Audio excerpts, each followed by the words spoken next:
Please be seated.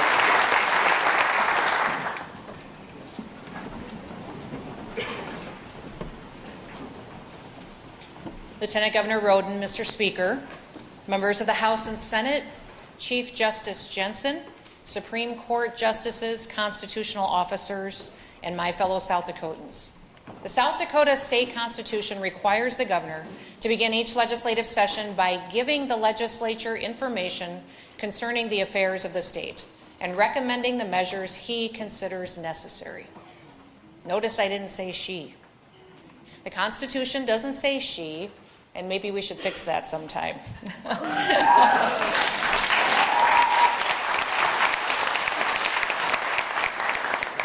It's also the perfect time for me to come before you to let you know that I am a brand new grandmother. I have a new grandbaby.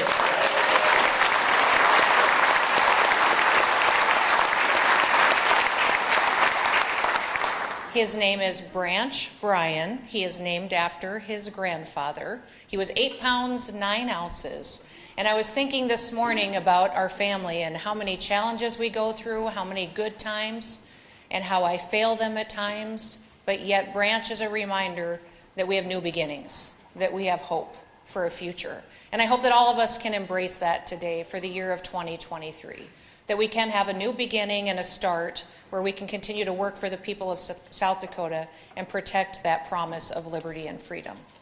Now, South Dakota is growing, and we're thriving. We are strong. Our state's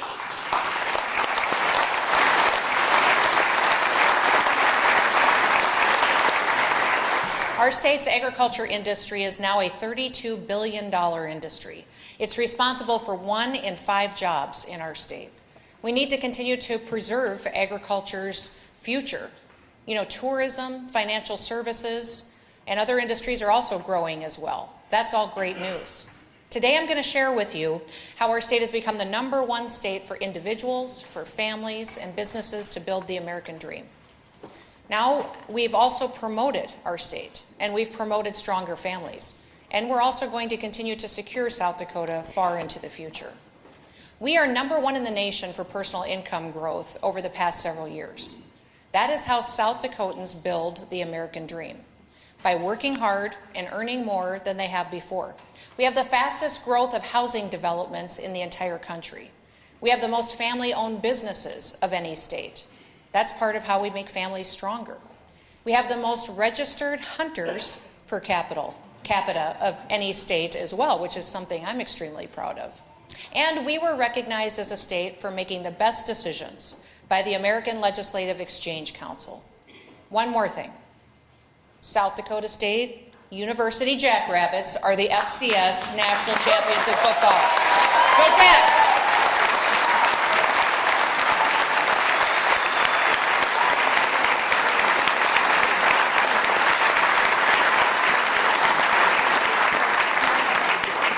I understand the team's going to be with us next week, so that'll be a fun day to celebrate as well. I normally wait to honor our military until the end of this speech, but I wanted to highlight this now. We are the #1 state in a nation to live and to work as a soldier, an airman, and a veteran. That is how we make South Dakota safer and more secure for the future. Both our Army and our Air Guard units have led the nation. They're winning award after award for the best units in this country. Just this past month, we deployed the 109th Regional Support Group to the Middle East as part of Operation Inherent Resolve. But the National Guard stands ready right here at home, too. When the winter snow and bitter cold hit our state just before Christmas, the men and women in uniform took time away from their families in need across their state. They went and helped other communities and individuals who needed assistance to get through that bitter cold. They went to our reservations that asked for assistance and needed it as well. Would everyone who is here that is a veteran or serves in the National Guard please rise so you can be recognized and thanked by all of those here in attendance today.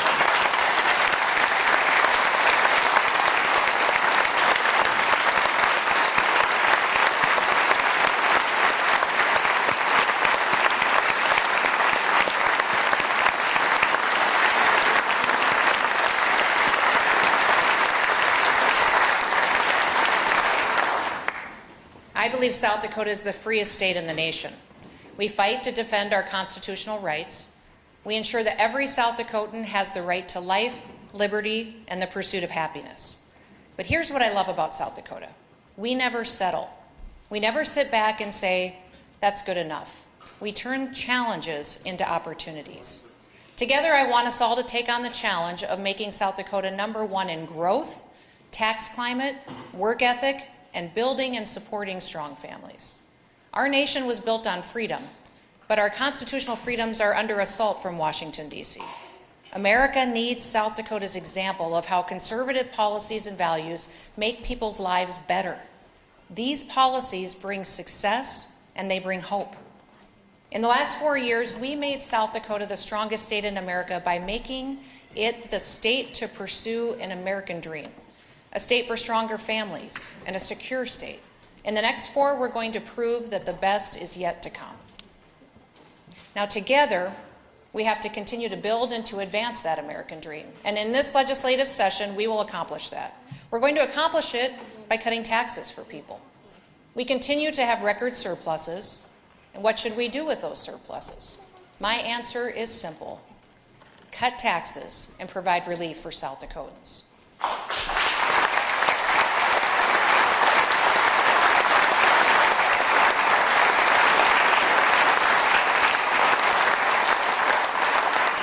Now, I've been to a lot of grocery stores over the state for the last many months.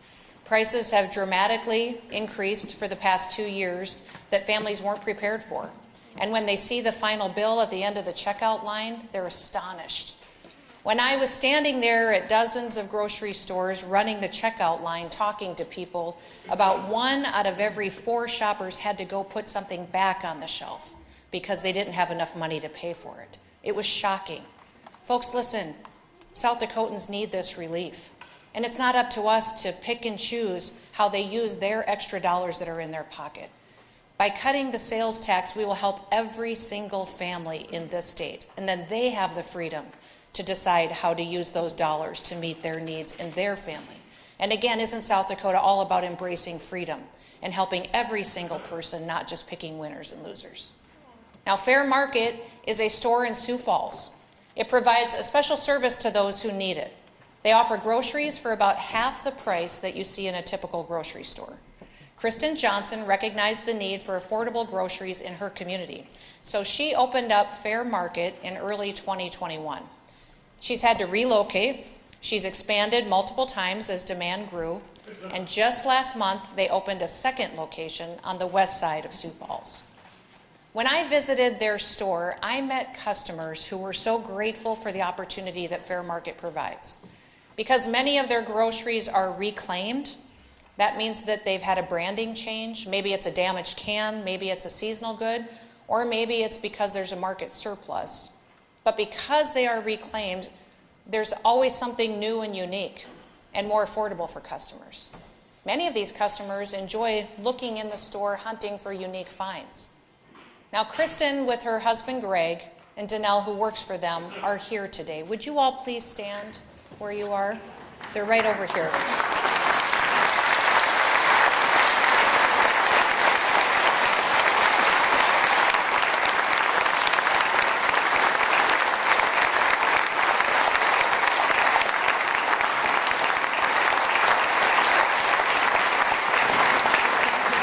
Thank you for all that you do for the people right here in South Dakota. Fair Market's customers will greatly benefit from the elimination of the sales tax on groceries, but so will every single South Dakota family, every person, every small business owner, even every homeowner. Our economy is the strongest it's ever been. Our revenues continue to grow. December revenues have us up another $10 million above legislative adopted estimates. Now is the time. Let's get this done.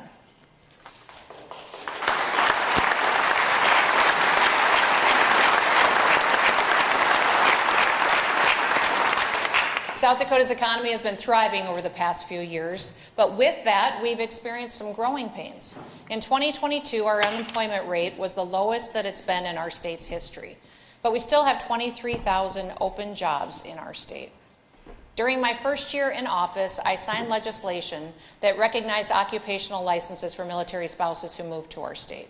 Then 2 years ago, in response to the challenge of filling healthcare jobs, I proposed legislation to recognize the healthcare licenses of folks moving here from all other states. Thank you for the help with that. That legislation expanded to other professions, and it helped us fill many jobs here. We have an opportunity to finish the job this legislative session, to provide a path to recognize licenses of just about every single profession in this state. When other states have done this, they have seen their workforces grow almost immediately. Arizona's workforce has grown by about 5,000 workers since their law was implemented. Thousands more in the future to come as well. That's the kind of drastic workforce boost that we need right here in South Dakota.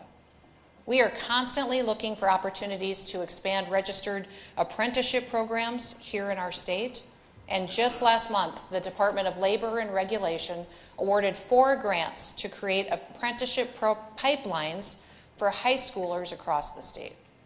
The 4 recipients of these grants were Bear Butte Gardens for agriculture, Belfouche School District for healthcare, Harrisburg School District for agriculture, and Dakota State University for education. Later this week, they'll announce even more awards. More and more businesses are realizing the value of these apprenticeship programs. I want to highlight Lemonade Butcher Shop in Lemon, South Dakota, which was incorporated an apprenticeship program to hire and to train new staff. They initially hired one employee named Jesse, who's now supervising more people that are going through that program. That allowed the owner this year, for the very first time, to take his first vacation. Now that's making the American dream come true. Howe Incorporated in Sioux Falls has used apprenticeships to build their workforce for decades. When they gave me a tour of their apprenticeship program, it was so impressive. It was incredible. They already provide apprenticeships in plumbing, fire protection, HVAC, sheet metal, and they recently worked with the Department of Labor and Regulation to add a mechatronics apprentice program. And they're currently in the process of setting up another program for sprinkler filters. Now, over the years, Howe has used their apprenticeship program to hire more than 60 employees. It's been a total game changer for them and for their workforce. Other companies can seize this opportunity as well. I want South Dakota businesses to continue to start apprenticeship programs. If you are interested in launching one at your business, please reach out to our Department of Health and Labor. Reach out to us. And stay tuned for more news later this year about expanding these apprenticeship programs throughout the entire state. South Dakota is going to continue to attract the careers of the future and address our workforce challenges. In the last year, you worked with me to expand Dakota State University's cyber research capabilities. It's going to bring 500 six-figure jobs to Sioux Falls. Now, more importantly, it's going to give our kids and our grandkids another reason to pursue the career of their dreams, right here in South Dakota. I promised to bring the next big industry to our state with you, and this is it.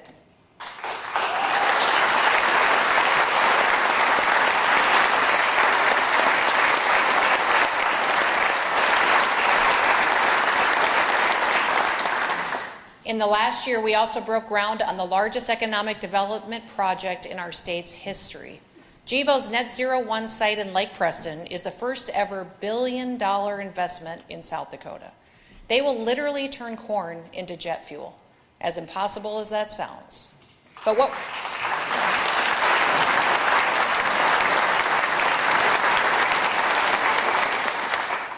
what we're doing in South Dakota is reverberating across this country and around the world. We would be growing even more if there wasn't federal mandates preventing companies from coming here. President Biden just extended those mandates last week. We're in touch with a company in Canada that wants to move their business to the Black Hills. I can't share a lot of details with you yet, but we're very excited about this company. They are currently buying property that they haven't even seen in person. And this family and their business have suffered due to the COVID restrictions and vaccine mandates in Canada. Their daughter was even expelled from her university for refusing the vaccine. They are ready to gain back their freedoms. They want to grow their business and improve their quality of life right here in our state. The Biden administration's vaccine mandates are standing in their way. We are going to help them, and we're going to help them start a new beginning right here in South Dakota and embrace their freedom again. And we aren't just bringing new businesses to South Dakota. Our existing businesses are growing and they're thriving. Valley Queen and Millbank broke ground this year on a $200 million expansion that will create an additional 140 jobs for that community. South Dakota's total milk production has risen 11% in the last year. That's going to continue to increase once this facility is completed. The Governor's Office of Economic Development has facilitated $1.7 billion in new economic investments in South Dakota over the last year. That has created 2,400 new jobs. In fact, in my first term, we delivered more economic investment in South Dakota than the previous 10 years combined. That's the kind of success that you only see in a state where government is limited, where personal responsibility is central to everything and the private sector is unleashed.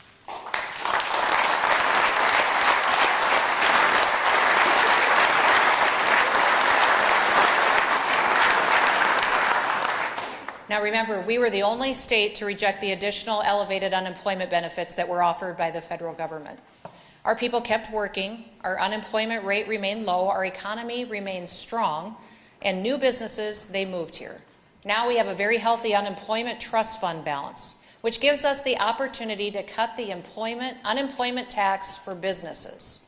My Department of Labor will be bringing a bill to revise employer contribution rates to the unemployment trust fund. This will bring an estimated $18 million savings to South Dakota businesses over the next couple of years.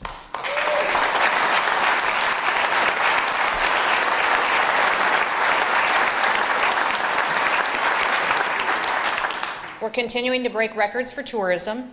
It's no secret that folks have been visiting South Dakota by the millions, and that many of them first heard about us during the pandemic. In 2020, we broke the record for the most visitors to South Dakota state parks. In 2021, we shattered that record and broke the record for visitor spending as well.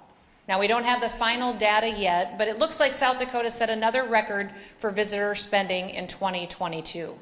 Our airport arrivals increased by about 10% over last year, and even with nationwide inflation and increases in gas prices, visitors continued to choose South Dakota. Our economy is reaping the benefits, and in fact, tourism revenue, it decreases the tax burden by $1,000 per South Dakota family. The tourism industry also supports 57,000 jobs in our state. This year, the Department of Tourism will launch a dedicated Native American tourism marketing campaign. Beginning in 2023, bus tours will begin bringing domestic and international visitors to Pine Ridge, to Rosebud, Standing Rock, and Milks Camp. We will continue to emphasize telling tribal stories. They are a key part of our state's rich history and heritage. I'm excited to share that with the world.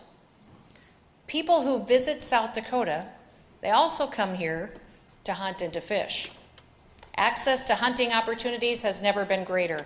Since I took office, more than 50,000 private acres have become available for public hunting above and beyond when I was in office. 15,000 new habitat acres have been added to promote strong wildlife numbers. Momentum continues to build, and our most recent pheasant harvest shows more total birds and birds per hunter than the 5-year average. And in 2022, we set a record for the most non-resident fishing licenses sold. Every year, more and more South Dakota youth are participating in our Nest Predator Bounty program. Youth participants jumped up to 32% of the total program participants this year. These kids are discovering a passion for being outdoors and enjoying spending time with family and friends. When tourists, when hunters and fishermen come to South Dakota, they're not just pursuing big game wildlife or the catch of a lifetime. They are literally pursuing happiness, a break from their day-to-day lives, moments with their families and the excitement of new adventures in the great outdoors. They are choosing South Dakota, and visiting us creates memories that will last a lifetime.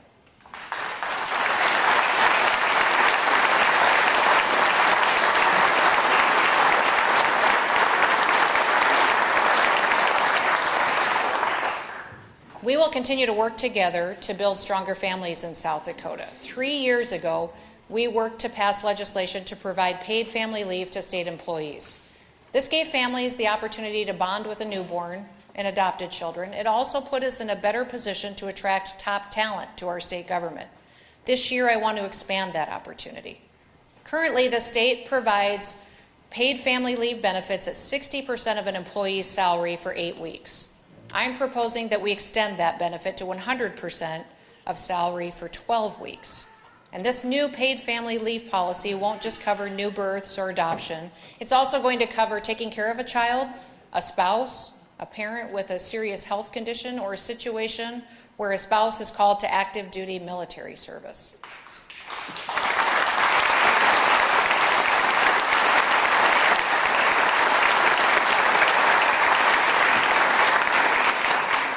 This will be a tremendous opportunity to provide a benefit for our state employees.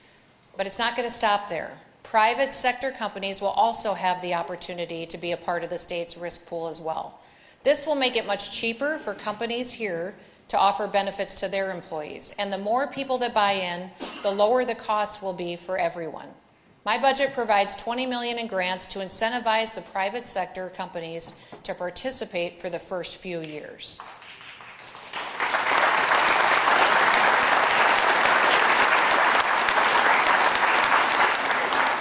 My budget also proposes $1.1 million to help give pregnancy and postpartum care for moms who are Medicaid recipients.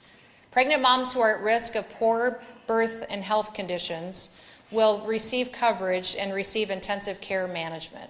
This will help moms have a healthy pregnancy, and this care will extend after birth. Moms who are involved in this program have babies who are less likely to be admitted to the NICU. And after birth, these moms will be able to join the Bright Start program, which you all helped provide funding for last year. This proves our commitment to helping moms and families through whatever situation that they may face. We are going to help them and their babies both before birth and after. And we're also going to help families who adopt children who need a loving home. During my time as governor, I've emphasized adoption as an area where we can improve as a state. And my life.sd.gov website helps those families find resources that can help, whether they're adopting or whether they're giving up a child for adoption. I'm also recommending this year that we give $25,000 up to $25,000 per state employees to cover the cost of adopting a child domestically. Today we have several state employees who are here with us today who have opened up their homes and adopted children. Would you all please stand and be recognized as well?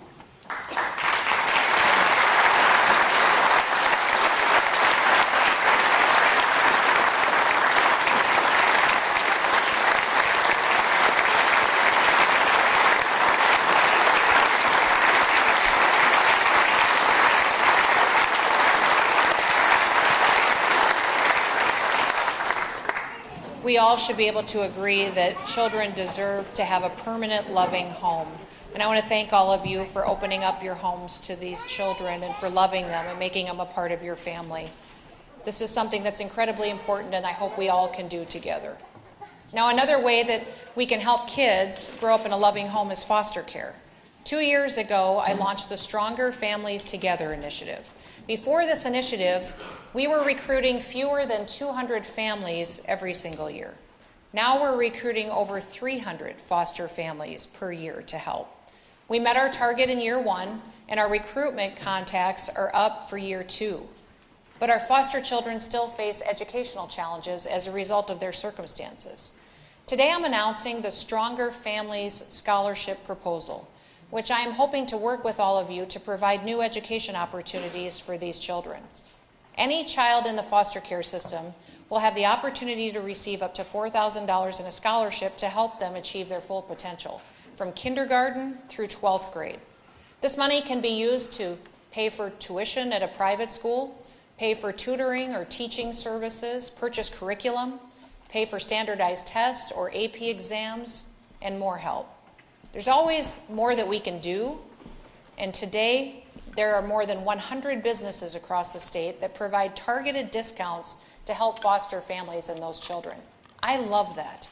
I love that they're helping these families save dollars so they can open their homes up to more children. I'd like to challenge more businesses in this state to do that as well. I know that one of the biggest challenges that families in South Dakota face today is also access to child care.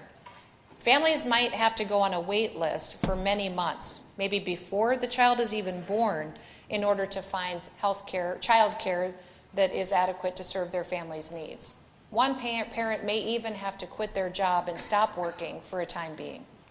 In the coming days, we will be completing our overhaul of our child care rules and regulations. We've been working closely with child care providers to rewrite those rules in a way that makes sense, while prioritizing and keeping our kids safe.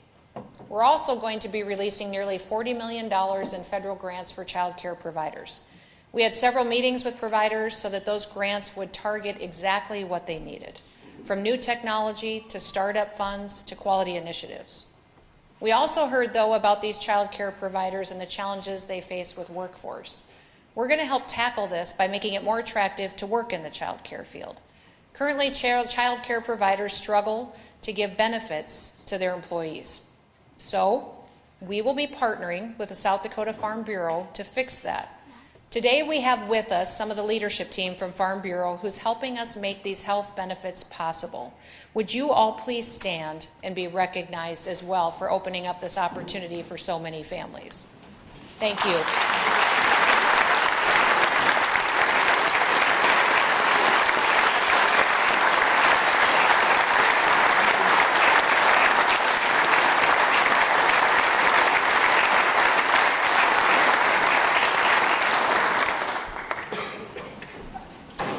Through all of these efforts, we are making it clear that South Dakota prioritizes stronger families and giving families more options at home. Now, we live in the strongest and the greatest nation in the history of the world. With that greatness comes unique challenges, but we aren't afraid of challenges. As President Harry S. Truman famously said, America was not built on fear. America was built on courage, on imagination, and an unbeatable determination to do the job at hand. Perhaps the greatest external challenge facing the United States is the Chinese Communist Party. They are using a popular app called TikTok to gather data on the American people and our people right here in South Dakota. It's possible they are using this app to gather users' keystrokes, which means that the Chinese Communist Party could have access to the financial information of tens of millions of Americans. It's an unacceptable security threat coming from a nation that hates America. Now, a little over a month ago, I signed an executive order banning TikTok for state government. And in doing so, South Dakota began an important movement. More than 20 different states have since taken action. Congress recently passed legislation to reflect this policy for the federal government as well. They all followed our lead, and that's the power of the example that South Dakota is setting for the nation. That's the responsibility that we all need to take seriously. People are watching what we do.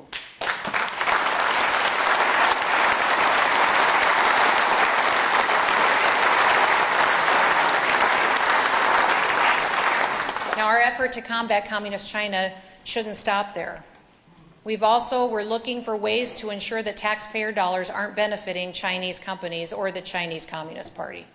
And I'm working with Senator Tobin and Representative Kamak on legislation to block purchases of South Dakota ag land from nations that hate us. This legislation is going to create a board called the Committee on Foreign Investment in the United States, South Dakota, or CFIUS-SD. This new board will include ag experts, national and state security experts, and legal counsel. It will review any purchase, lease, or transfer of South Dakota agriculture land by a foreign person, company, or entity, and make its recommendation to the governor whether the purchase should be approved. That's the kind of decisive action that we need. We all know what happened to our neighbors to the north, where a Chinese affiliate purchased land near a critical infrastructure to our national security. We cannot allow that to happen here. We can't allow Chinese interests to purchase any South Dakota ag land, much less any land near any military base or critical state infrastructure. South Dakota is going to set the example here too as well. Now, other states are already examining our legislation with plans to replicate it. I look forward to working with all of you and us getting it done to protect South Dakota and to protect the United States of America.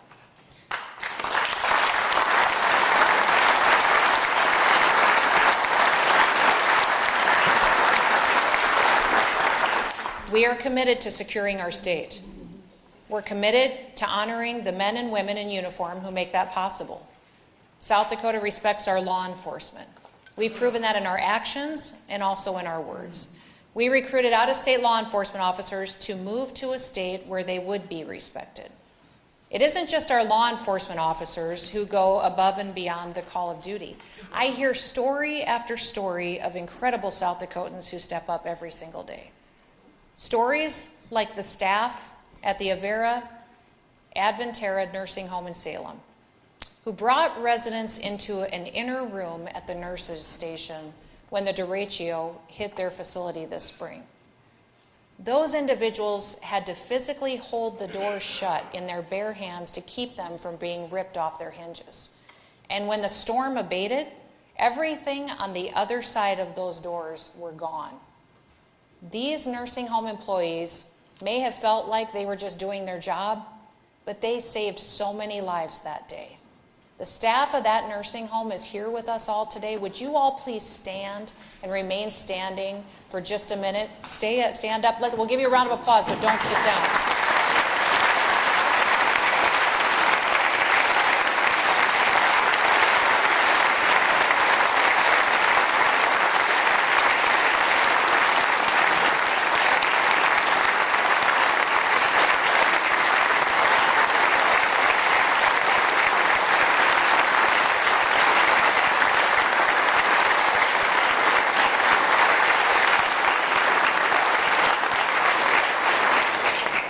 I want them to stay standing for a little bit. When I was there right after the storm, I was shocked by what I saw. I had never seen a situation where people literally had to stand there and hold a flimsy door shut to protect people in the middle of the derecho tornado situation, and they did it to protect their residents and literally risked their lives to do it. It's incredible the devastation that happened and what they did that day. It's a testimony to the people of South Dakota. And I've got one more individual that I'd like to talk about today as well. Mark Cook works in construction. He has a wife and 5 kids. And one day he was driving through a torrential downpour when he saw a car that was flipped on its side in the median. He pulled over, he climbed into the flipped vehicle. He found a woman who was in shock from that crash. The car was filling up with water, and the woman was hanging from her seatbelt. Mark cut her loose. He held her out of the water, calmed her down, and held the car door open above his head until emergency responders could arrive. Now, Mark is a hero. He was a hero that day, but he's also a hero in uniform. Mark is a staff sergeant in the South Dakota Air Guard, and he was driving on his way to drill when he stopped and helped that woman, potentially saving her life. His job in the Guard is to keep our nation safe and to protect our freedoms. But he could have just kept driving that day. He didn't. He pulled over, he stepped up, and Staff Sergeant Cook and his family are here today. Would you please stand as well to be recognized and be thanked for your heroism?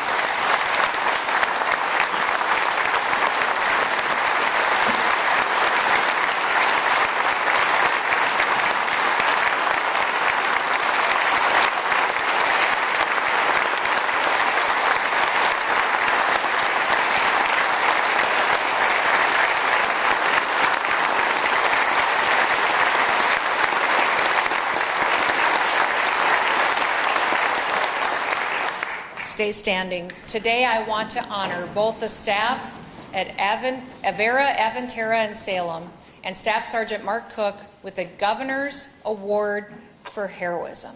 Thank you so much for being incredible witnesses to the extent to which South Dakotans will go above and beyond to protect and to serve each other. Thank you and congratulations on this award, and thank you for all that you do for your communities.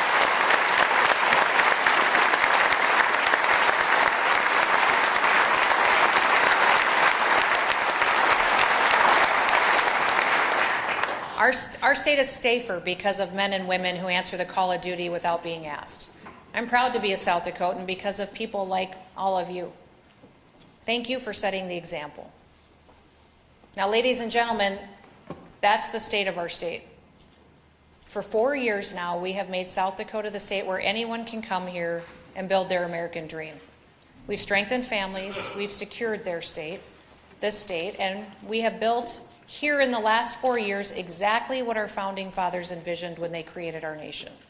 And the founders of our state who enshrined the phrase, "Under God the people rule." We are just getting started.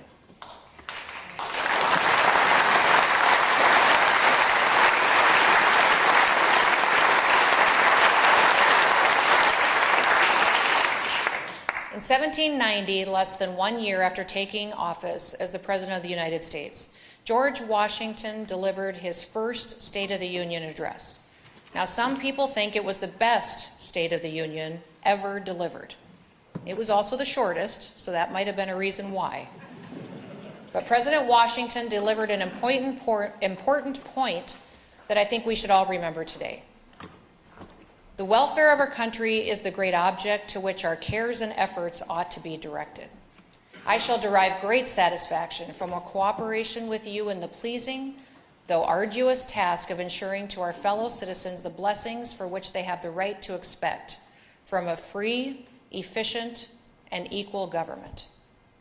That is still our task today, to ensure a free, an efficient, and an equal government for the people of South Dakota. I look forward to working with all of you to get that done, and may God bless you, and may God continue to bless the great state of South Dakota.